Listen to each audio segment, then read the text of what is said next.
The last question is from Midnight Black SE, who asks, if GTA 6 gets a date close to whatever CIG is targeting for Squadron, do you think they'll move it away from that release?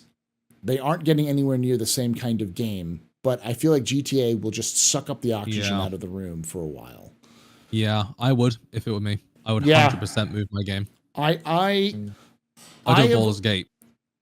I 100% believe, they either need to release it earlier before GTA 6 or like a year afterwards.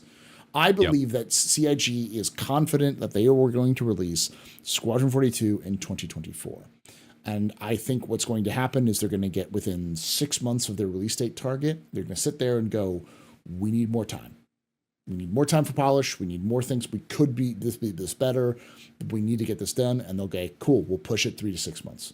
And so I think the reality is that Squadron 42 is not a 2024 release. It's a 2024 release that's going to be delayed to a 2025, which is why I'm glad they didn't announce the release date at CitizenCon. So I think irrespective, like Grand Theft Auto 6, just as it's using the question here, there are a few games on the landscape which are landmark games. They only come out once in a very blue moon, and they will absolutely dominate the game space, no matter what genre you come from, because it will just encompass everybody. You kind of had that with Starfield, and the reason why Baldur's Gate pushed their date forward by a month to make sure they didn't get dominated by Starfield, because big Bethesda release isn't coming around every day.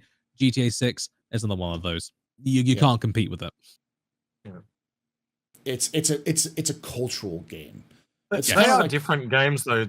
You've got that open sandbox and you've got the story. But like marketing, like no one will know that Squadron 42 exists because GTA is like going to choke everyone's like ads for months.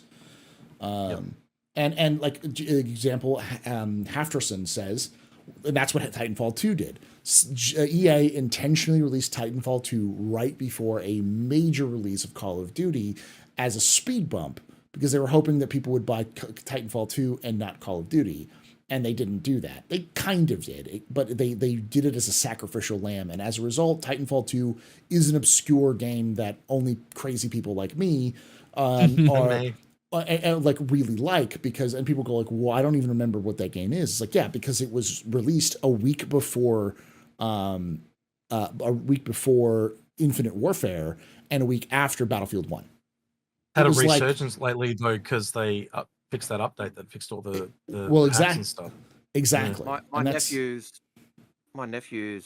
looked at Star Citizen and went, "That's just like Titanfall." Yeah. In terms of it's got some similarities. I can see that. That's actually why they said, "Ooh, I want to play this." My niece, on the other hand, went, "Oh, this is awesome. Yeah, I'll play this." So yeah. She just saw Star Citizen and went, "Yeah, I want to play this." The nephews went, "Oh, this is like Titanfall." Yeah. What you really need for Star Citizen, because Star Citizen is very, very odd. It's one of these games where we know in our microcosm of the level of hype, the scope, the scale, the money being poured into it. But the greater gaming community, the average Joe Schmoes, the guys who like play League or play Dota, they don't really know about Star Citizen. What you need is SC to be released in one of those drought periods where there's nothing else going on, so it gets all the limelight. And I think it's the same thing for Squadron. I think it's the same with Squadron. You need that. You need that, and that's why I say a summer release for Squadron would be perfect. Releasing it in June or July, right after Invictus, it would dominate the games market for that entire summer. They would have the data on that too, because they'd be able to look at the numbers of when people were playing, kind of like what happened with Pez. Yeah, but I mean, they know that people play the game during Invictus. That's why they have an Invictus sale. It used to be, remember, it used to be just the IAE, and now they have the Invictus and IAE because they wanted to make more money, and they doubled their money. So if people are willing to purchase ships at IAE or at Invictus, they'll almost certainly be willing to purchase a $60 title from them. And that's, people are buying ships from the Free Fly during the sale, during Invictus. Yeah. When the game's running crap because so many people are trying to get in. And Yeah.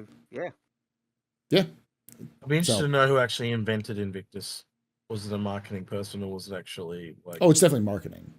I mean, like that's sales. That's sales 101. It's just, but it's like Invictus existed in lore before they did the sale, but it was just one of the like they wanted to do something and they were like, hey, let's do a cool event with this, and that's kind of how that worked. So yeah, I think it was a good way to end on it. That was one of the first ones I got. I'm like, I'm going to hold off on that one because the mention of GTA 6, because that's the big one. Like, it's going to get announced at the Game Awards.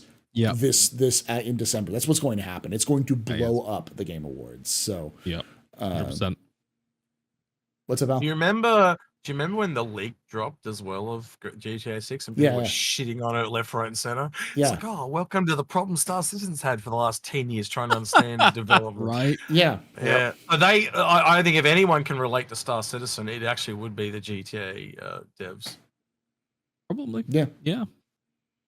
And the difference is that the GTA devs actually, have a basis to work on. They had an engine they could use. They didn't have to build one from scratch.